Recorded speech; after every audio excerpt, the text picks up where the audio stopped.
obvious naman ni Commodore Tariela na napakasinungaling na tao. Explain niya ng maayos, wala yung mga kakengko yan na yun eh. Para tayong nasa elementary yan eh. Diba sabi niya, wala naman nagsasabing Xi Jinping eh. Caricature lang yun, sila nga nagpangalan doon. I didn't even mention na si President Xi Jinping yun eh. Sila nga yung nagpangalan dun eh. Pero yung video, pinapakita na siya ay 7 beses niyang sinabing Xi Jinping. This explanation is that Xi Jinping, look at him, Xi Jinping, the second one is that for Xi Jinping, so for Xi Jinping, that's Xi Jinping. Siyempre magre-react po yung China. Hindi naman dapat nagdadaldal ng ganon si Tariela. Kung gusto niyang i-explain yung sitwasyon sa West Philippine Sea, explain niya ng maayos, wala yung mga kakengko yan na yun eh. Para tayong nasa elementary yan.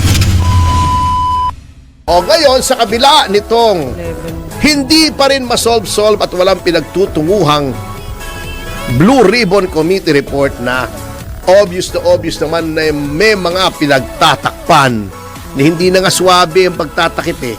Ang garapalan eh. Proud pa. Ang ating Senado, eto pang pinatulan. Nagalit sila kasi nag-react ang Chinese Embassy sa sinabi ni Commodore Tariela na napakasinungaling na tao at obvious naman sapagkat diba sabi niya wala naman nagsasabing Xi Jinping eh. Caricature lang yun, sila nga nagpangalan doon. Pero yung video pinapakita na siya ay 7 beses niyang sinabing Xi Jinping. Siyempre magre-react po yung China. Hindi ko po kinakampihan ng China. Gusto ko lang maayos sana ang talakayin at yung direksyon ng ating pamahalaan. Sapagkat hindi naman dapat nagdadaldal ng ganon si Tariela. Kung gusto niyang i-explain yung sitwasyon sa West Philippine Sea, explain niya ng maayos, wala yung mga kakengko yan na yun eh. Para tayong nasa elementary yan eh. Alam nyo mga kasama, ako on record ako 2 articles. Ako meron doon sa column ko yung Canned Thoughts sa Daily Tribune. Yun ang pangalan ng column ko, Canned Thoughts. Nilatang pag-iisip. Oh, yeah. Oo, totoo. Daily Tribune, tingnan nyo, every Tuesday. Kahapon meron, Canned Thoughts. Yan, 3 pa, isa pang beses, dinepensa ko pa yung Taiwan. So, hindi tayo pro-China. Tayo ay pro-sanity, pro-intelligence. Kasi nagtataka ako sa ilang mga senador natin, nagwawawala. Sinabi pa, unang-una, ito yung mga kengkoy na pinagagagawa ng mga nasa Senado natin, mga miyembro ng Senado. Number 1, bumanat sila. Kaya daw ganun ang ating attitude ay ino-occupy nila ang teritoryo ng Pilipinas, ino-occupy ng China. Wala pong pinapasok, ino-occupy na teritoryo ng Pilipinas ang China. Naglanding pa sa Palawan ng mga Chino? Hindi naman na. O sa Manila Bay? Wala po naman na. Yung sinasabi na lang West Philippine Sea o South China Sea, kasi tayo lang naman ang may West Philippine Sea. Exclusive sa kanila. Ang basihan po nung iba dyan ay yung sinasabi nilang arbitral ruling sa West Philippine Sea o yung South China Sea. Unang-una po, tinalakay na natin yan dito. Hindi po yung ruling ng Permanent Arbitral Tribunal ng UN. Yun po ay isang ad hoc na arbitral tribunal. Hindi po yun yung permanent tribunal on the law of the sea. Ibang tribunal po ito na pwede nyong i-form. Pwede naman itong i-form under UN rules, pero hindi po ito yung talagang UN na tribunal. Ayun. Yung desisyon dito ay nanalo tayo. Bakit tayo hindi mananalo? Hindi naman nag-participate ang China at hindi niya kinilala. Di ba, ang dami nag-claim ng credit. Uy, napanalo namin. Di ba yung si Florin Hilbay? Yung dating Solicitor General, lumabas, nakatimpla lang pala siya ng kape ng mga abogadong Amerikano. Anyway, yun po, nanalo tayo doon sa tribunal na yon. Pagkatapos, yung ruling ay nirehistro, pinadala, nirecord sa Arbitral Tribunal for recording purposes. Maliwanag po yun. Hindi po ito arbitral tribunal ruling ng UN. Arbitral tribunal.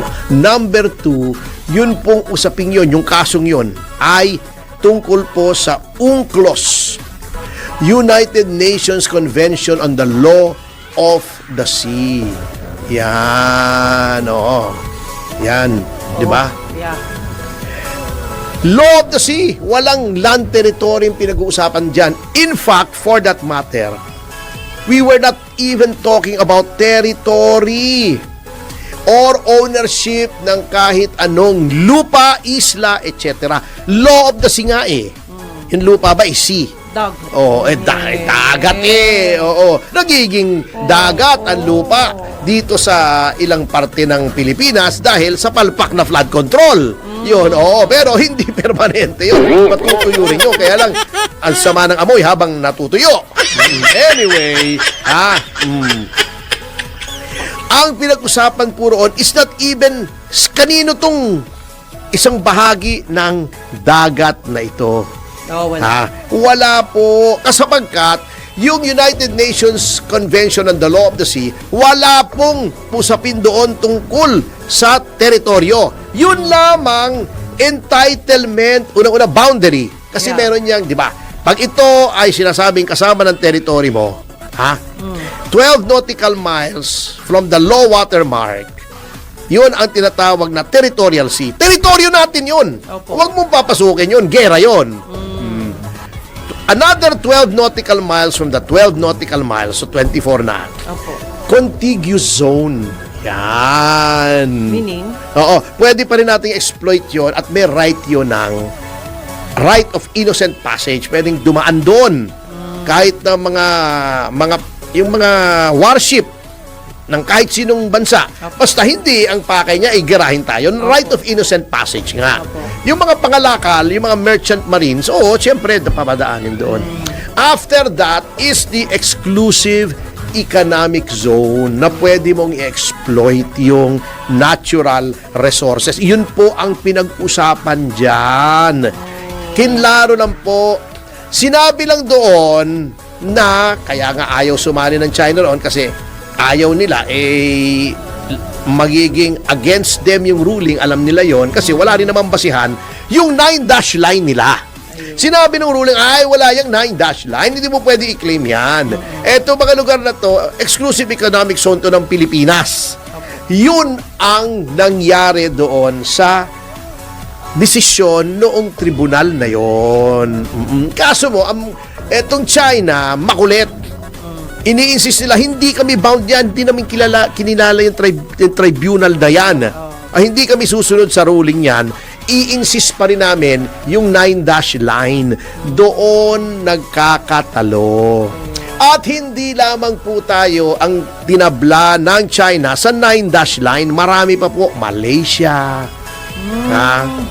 Brunei, marami, Indonesia. Pero wala po sa kanilang nagsasabi sa China na lumayas kayo. At walang nagsasabi sa kanila na nilalait, inaalipusta yung leader ng China. Pinag-uusapan nila through diplomatic channels. Kasi wala pong mapapala. Kahit dumaldal si Tariela sa mga kolehiyo, kahit libutin niya ang daan-daang kolehiyo rin sa Pilipinas, papasok ang China sa exclusive economic zone kasi ang katuwiran nila kasama yan doon sa 9-dash line. No, kahit Vietnam, may dispute sila. Yun po ang problema dyan. Hindi po malulutas yan ng lolokohin mo, gagawa kang caricature ng presidente nila at lalaitin nyo. Wala pong mapapalayan. Mag-iinit lang ang diplomatic relation. Ay, katulad yan, sinasabi nila, ayaw nyo ng freedom of expression, lumayas kayo. I-declare mo, persona non grata, yung mga spokesman at saka yung team niya, ngayon, diner kayo. Sige. Subukan nyo. Pag sinabi ng presidente nyo na paalisin kami, aalis kami. Pero kami lahat aalis, 12. Ako, yari. Anak ng teteng. Dinedir kayo ngayon. Anong gagawin presidente? Pag hindi yung pinaalis ng presidente, pahiya tayo. Diner kayo. Pag hindi kasi pwedeng persona non grata, paalisin mo sa Pilipinas. Ang stay dito ng diplomat is governed by the Vienna Convention of 1935 by 1936. Kasi maraming Vienna Convention kaya in-specify ko eh. Opo. Oo. On diplomatic missions. Oo, hindi mo basta-basta nagalit yung Senado, persona non grata, alis. Only the President through the Foreign Affairs Secretary can expel a diplomat. Kaya yan sinabi nung spokesman, sige, pag sinabi ng Pangulo nyo, alis kami, pero alis kami lahat 12. Anong gusto nyo bang mangyari? Gusto nyong lumayas yung Chinese embassy? Is that not tantamount to cutting off diplomatic relations with China? Yung bang Anong consequences yan? Hindi, yung bang nagpapaalis na yan siya po ba'y nakakagawa na ng mabuti sa Pilipinas? Hindi, wag na natin pag-usapan Huwag na yan. Kung natin. sino man, it is not the place of the Senate to impose foreign policy. I-criticize mo. Kaya lang hindi naintindihan kasi natin ng ibang mga senador, di ko naman nilalahat Opo. na sinasabi na freedom of expression. Mali.